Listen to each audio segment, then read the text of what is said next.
साथियों, मध्यकालीन भारत का इतिहास हम लूसेंट के नवीनतम संस्करण से कर रहे हैं।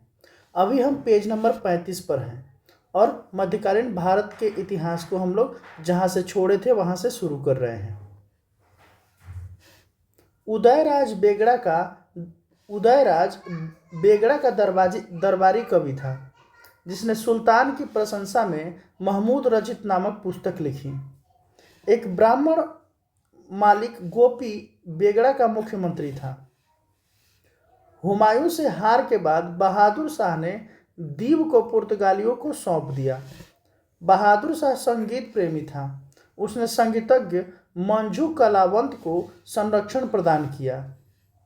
नोट: 1611 में सिकंदर बिन मोहम्मद मंजू द्वारा लिखित मीरात-ए-सिकंदरी गुजरात के इतिहास को जफर खान मुजफ्फर शाह प्रथम द्वारा मुस्लिम विजय से मुजफ्फर शाह थर्ड 1591 ईस्वी की मृत्यु और गुजरात में बाद की घटनाओं तक वर्णन करता है। यह पुस्तक गुजरात के सामाजिक एवं सांस्कृतिक जीवन का लेखा जोखा है। मेवाड़: अलाउद्दीन खिलजी ने 1303 ईस्वी में मेवाड़ के गुहिलौत राजवंश के रत्न सिंह को पराजित कर मेवाड़ को दिल्ली का सल्तनत में मिला लिया। गुहिलौत वंश की एक शाखा सिसोदिया वंश के हमीर देव ने मोहम्मद तुगलक को हराकर पूरे मेवाड़ को स्वतंत्र करा लिया। राणा कुंभा ने 1448 ईस्वी में चित्तौड़ में एक विजय स्तंभ की स्थापना की। खानवा का युद्ध 1527 ईस्वी में राणा सांगा एवं बाबर के बीच हुआ, जिसमें बाबर विजयी हुआ। 1576 ईस्वी में हल्दी घाटी का युद्ध राणा प्रताप एवं अकबर के बीच हुआ, जिसमें अकबर विजयी हुआ। मेवाड़ की राजधानी चित्तौड़ थी। जहांगीर ने मेवाड़ को मुगल साम्राज्य में मिला लिया।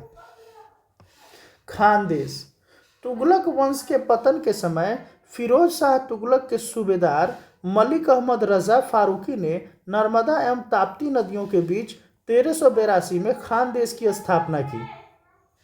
खानदेश की राजधानी बुरहानपुर थी। इसका सैनिक मुख्यालय असीरगढ़ था। 1601 में अकबर ने खानदेश को मुगल साम्राज्य में मिला लिया। सूफी आंदोलन: अब्बू हासिम ने सबसे पहले सूफी शब्द का प्रयोग किया था।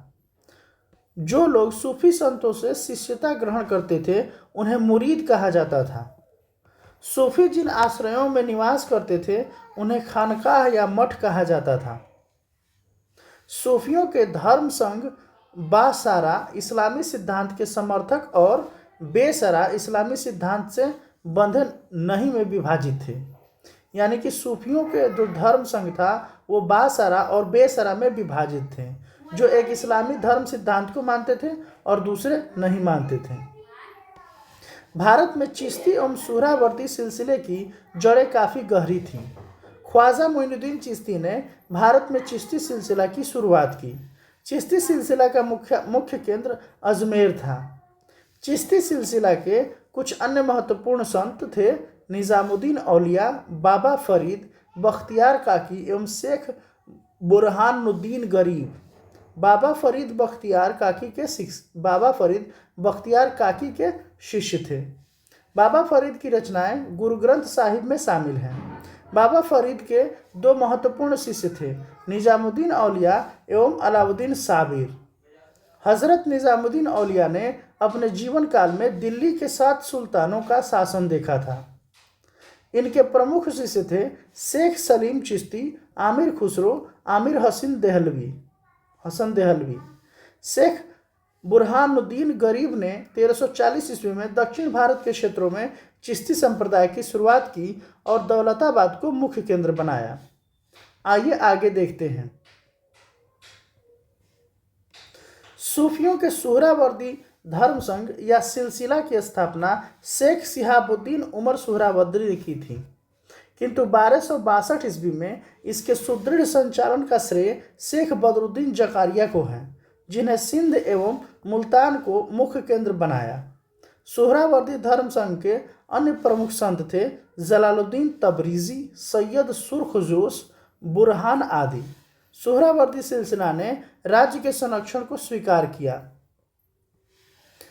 शेख अब्दुल्ला सतारी ने सतारी सिलसिले की स्थापना की। इसका मुख्य केंद्र बिहार था। सतारी सिलसिले का मुख्य केंद्र बिहार था। कादरी धर्म संघ या सिलसिला की स्थापना सैयद अब्दुल कादिर अल जिलानी ने बगदाद में की थी। भारत में इस सिलसिला के प्रवर्तक मोहम्मद गौस थे। इस सिलसिले के अनुयायी गाने बजाने के विरोधी थे। लोग शिया मत के विरुद्ध थे। मतलब ये लोग जो थे कादरी धर्म संघ के, ये लोग शिया मत के विरुद्ध थे। राजकुमार दारा शाहजहां का श्रेष्ठ पुत्र कादरी सिलसिला के मुल्ला शाह का शिष्य था। नक्शबंदी धर्म संघ या सिलसिला की स्थापना ख्वाजा उबैदुल्ला ने की थी। भारत में इस सिलसिला की स्थापना ख्वाजा बाकी बिल्लाह ने की थी। भारत में इसे व्यापक प्रचार का श्रेय बाकी बिल्लाह को शिष्य अकबर के समकालीन शेख अहमद सरहिंदी को था। फिरदौसी सुहरावर्दी सिलसिला की ही एक शाखा थी। फिरदौसी जो थी वह सुहरावर्दी सिलसिला की ही एक शाखा थी, जिसका कार्य क्षेत्र बिहार था। इस सिलसिले को शेख शरीफुद्दीन याहिया ने लोकप्रिय बनाया। याहिया ख्वाजा निजामुद्दीन के शिष्य थे। याहिया जो ख्वाजा थे वो निजामुद्दीन के शिष्य थे। भक्ति आंदोलन। 6ठी शताब्दी में भक्ति आंदोलन की शुरुआत तमिल क्षेत्र में हुई, जो कर्नाटक और महाराष्ट्र में फैल गई। भक्ति आंदोलन का विकास 12 अलवार वैष्णव संतों और 63 नयनार शैव संतों ने किया था। यानी भक्ति आंदोलन 12 अलवार वैष्णव संत और 63 नयनार शैव संतों ने किया। शैव, नयनार और वैष्णव अलवार जैनियों और बौद्धों के अपरिग्रह को अस्वीकार कर ईश्वर के प्रति व्यक्तिगत भक्ति को मुक्ति का मार्ग मानते थे या बताते थे। नोट: अलवार शब्द का अर्थ है अंतज्ञान रखने वाला वह व्यक्ति जो ईश्वरीय चिंतन में पूर्णतया विलीन हो गया हो, उसे अलवार कहते हैं। अलवारों में एकमात्र महिला साध्वी अंडाल का नाम मिलता है, जिसके भक्ति गीतों में कृष्ण कथाएं अधिक मिलती हैं। शैव संत अप्पार ने पल्लव राजा महेंद्र वर्मन को शैव धर्म स्वीकार कराया। भक्ति कवि संतों को संत कहा जाता था। भक्ति कवि संतों को संत कहा जाता था और उनके 2 समूह थे। प्रथम समूह वैष्णव संत थे जो महाराष्ट्र में लोकप्रिय हुए। वे भगवान विठोबा के भक्त थे। विठोबा पंथ के संत उनके अनुयायी वरकरी या तीर्थ यात्री पंथ कहलाते थे, क्योंकि हर वर्ष पंढरपुर की तीर्थ यात्रा करते थे। दूसरा समूह पंजाब एवं राजस्थान के हिंदी भाषी क्षेत्रों में सक्रिय था। इसकी निर्गुण भक्ति यानी कि हर विशेषता से परे भगवान की भक्ति में आस्था थी। भक्ति आंदोलन को दक्षिण भारत से उत्तर भारत में रामानंद के द्वारा लाया गया। बंगाल में कृष्ण भक्ति के प्रारंभिक प्रतिपादकों में विद्यापति ठाकुर और चंडीदास थे। रामानंद की शिक्षा से 2 संप्रदायों का प्रादुर्भाव हुआ। सगुण जो पुनर्जन्म में विश्वास रखता था और निर्गुण जो भगवान के निराकार रूप को पूजता था। सगुण संप्रदाय के सबसे प्रसिद्ध व्याख्याताओं में थे तुलसीदास, नाभादास जैसे राम भक्त और निम्बार्क, वल्लभाचार्य, चैतन्य, सूरदास, मीराबाई जैसे कृष्ण भक्त। निर्गुण संप्रदाय के सबसे प्रसिद्ध प्रतिनिधि थे कबीर, जिन्होंने भावी उत्तर भारतीय पंथों का आध्यात्मिक गुरु माना गया है। शंकराचार्य के अद्वैत दर्शन के विरोध में दक्षिण में वैष्णव संतों द्वारा 4 मतों की स्थापना की गई थी। वो 4 मत इस प्रकार हैं। दक्षिण में वैष्णव संतों द्वारा स्थापित 4 मत: श्री संप्रदाय रामानुजाचार्य के द्वारा, जो कि विशिष्टाद्वैतवाद के संस्थापक थे, और ब्रह्म संप्रदाय जिसकी स्थापना माधवाचार्य ने, जिनका विचार था द्वैतवाद का। रुद्र संप्रदाय की स्थापना विष्णु स्वामी के द्वारा, जो कि शुद्धाद्वैतवाद का प्रतिपादक थे। सनकादि संप्रदाय निम्बकाचार्य के द्वारा, जो कि द्वैताद्वैतवाद के संपादक थे। भक्ति आंदोलन के संत शंकराचार्य। इनका जन्म 708 ईस्वी में केरल के कल्लाड़ी नामक गांव में हुआ था। इनके पिता का नाम शिवगुरु एवं माता का नाम आर्यांबा था। संन्यास की दीक्षा इन्होंने गोविंद योगी से ली। उन्होंने भारत के 4 कोनों में पीठों की स्थापना की। दक्षिण में श्रृंगेरी चिकमंगलुरु में जो है कर्नाटक में, शारदा पीठ पूर्व में पुरी ओडिशा में, गोवर्धन पीठ उत्तर में बद्रीनाथ में, चमोली उत्तराखंड में, और ज्योतिष पीठ तथा पश्चिमी में द्वारिका जामनगर गुजरात में। शारदा पीठ, ज्योतिष पीठ तथा पश्चिम में द्वारका जामनगर गुजरात में शारदा पीठ। कालिका पीठ, चारों पीठों में सबसे पहले श्रृंगेरी पीठ की स्थापना हुई। शंकराचार्य की मृत्यु 820 में हो गई। शंकराचार्य ने बादरायण के ब्रह्म सूत्र के आधार पर अपने सिद्धांत का प्रतिपादन किया और अपने दर्शन जो जीव ब्रह्म की एकता के सिद्धांत पर आधारित है को अद्वैतवाद एकत्ववाद का नाम दिया। यह वेदांत की सबसे पुरानी विचारधारा है। इस विचारधारा का मुख्य सिद्धांत जीवन मुक्ति है, अर्थात यह ऐसा विचार है कि इस जीवन में ही मोक्ष प्राप्त किया जा सकता है। यह भारत के अन्य दर्शनों के विपरीत है। अन्य दर्शनों को मुख्य सिद्धांत विदेह मुक्त अर्थात मृत्यु उपरांत मोक्ष है। अद्वैत का लक्ष्य आत्मज्ञान प्राप्त करना और आत्मा एवं ब्रह्म की पहचान की पूर्ण समझ प्राप्त करना है।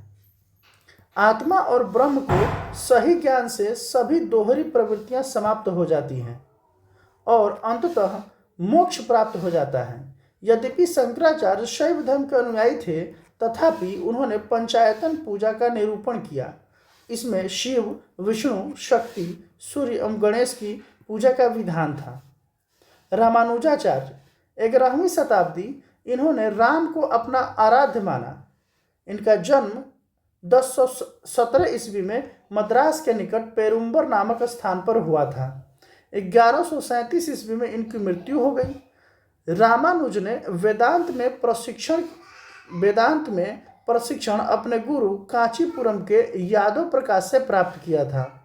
इनके अनुसार मोक्ष प्राप्ति का सर्वोच्चतम साधन विष्णु के प्रति अनन्य भक्ति का भाव रखना है।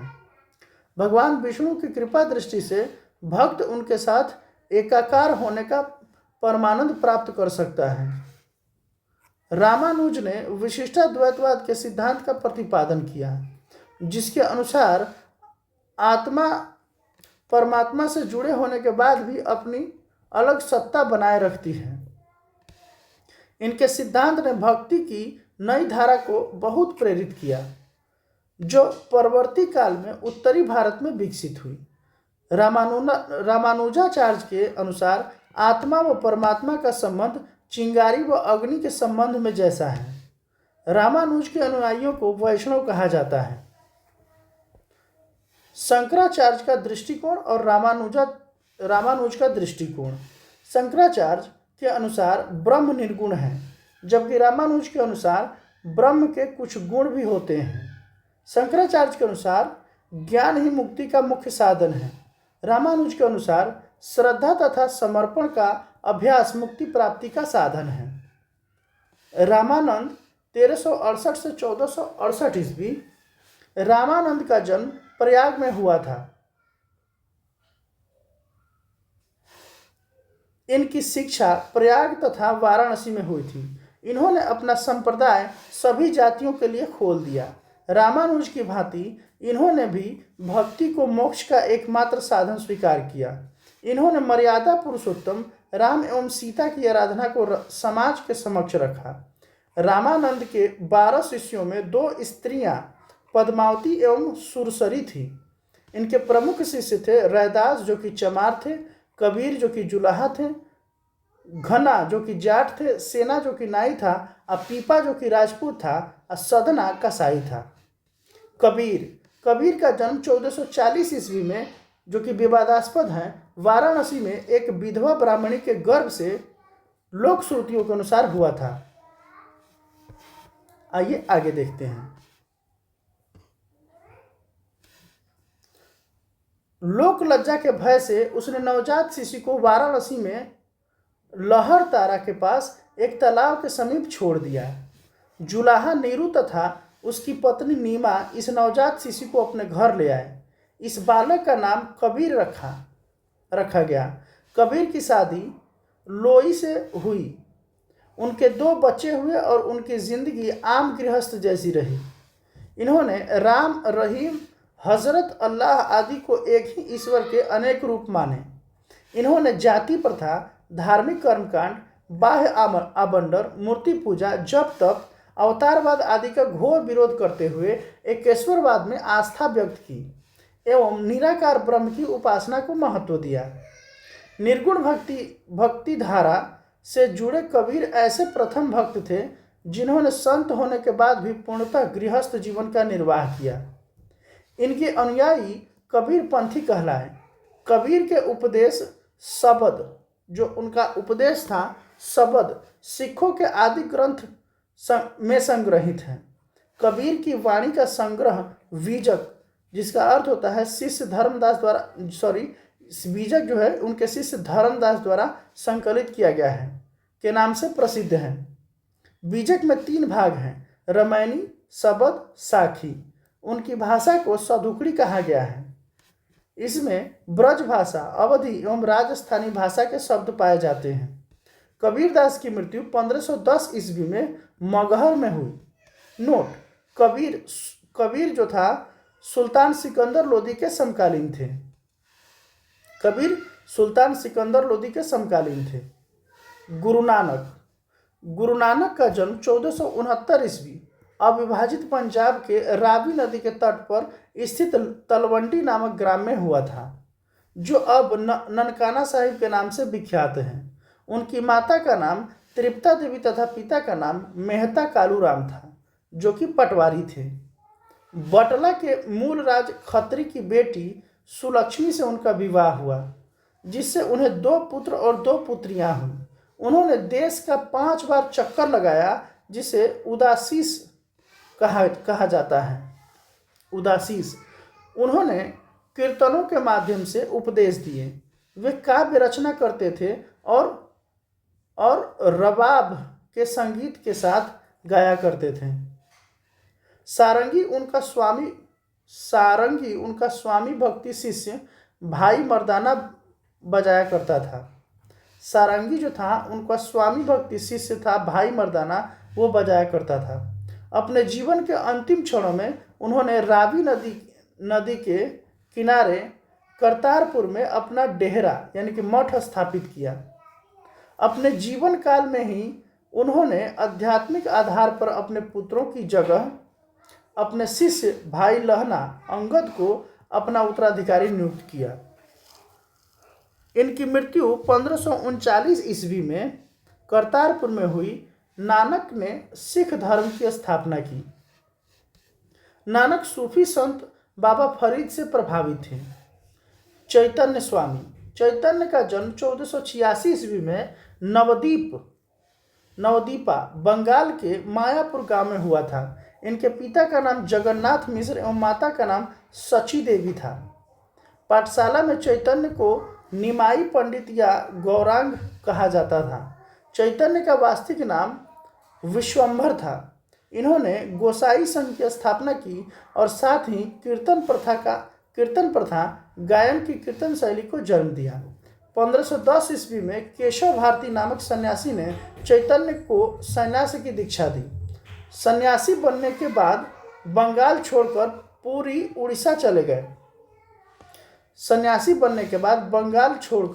उड़ीसा चले गए। वहां उन्होंने 2 दशक तक भगवान जगन्नाथ की उपासना की।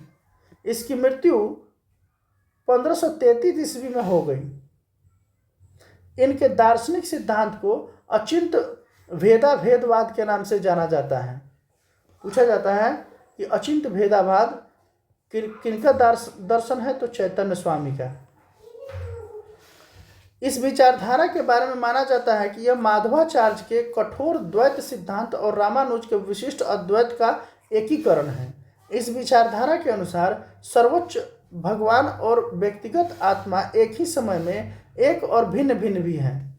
इस्कॉन इस्कॉन इसी दर्शन का अनुसरण करता है। नोट बहुत इंपॉर्टेंट है, इस्कॉन किस दर्शन का अनुसरण करता है? तो अचिंत भेदवाद का, जिसका कौन दिए थे? तो चैतन्य स्वामी। नोट, अचिंत भेदवाद विचारधारा के अनुयायी जो हैं गौड़ीय वैष्णव हैं। श्रीमद वल्लभाचार्य का जन्म 1479 ईस्वी में चंपारण वाराणसी में हुआ था। इनके पिता का नाम लक्ष्मण भट्ट तथा माता का नाम यल्लमगरु था। इनका विवाह महालक्ष्मी के साथ हुआ था। इनके दो पुत्र थे, गोपीनाथ जिनका जन्म 511 ईस्वी तथा विठलनाथ का जन्म 1516 ईस्वी थे। इन्होंने गंगा जमुना संगम के समीप अरैल नामक स्थान पर अपना निवास स्थान बनाया। वल्लभाचार्य ने भक्ति साधना पर विशेष जोर दिया। इन्होंने भक्ति को मोक्ष का साधन बताया। इनके अनुसार आत्मा और परमात्मा भिन्न भिन्न नहीं अपितु एक ही हैं। इस विचारधारा के अनुयायी पुष्टि मार्ग संप्रदाय से संबंधित है। इस मत के अनुयायियों की प्रार्थना में नाथ द्वार राजस्थान स्थित श्री नाथ जी मंदिर और 8 कवियों की रचनाएं अष्टछाप मुख्य हैं। सूरदास वल्लभाचार्य के शिष्य थे। नोट, विठलनाथ को अकबर ने गोकुल और जैतपुरा की जागीर प्रदान की थी। आगे हम लोग गोस्वामी तुलसीदास के बारे में पढ़ेंगे। Thank you so much.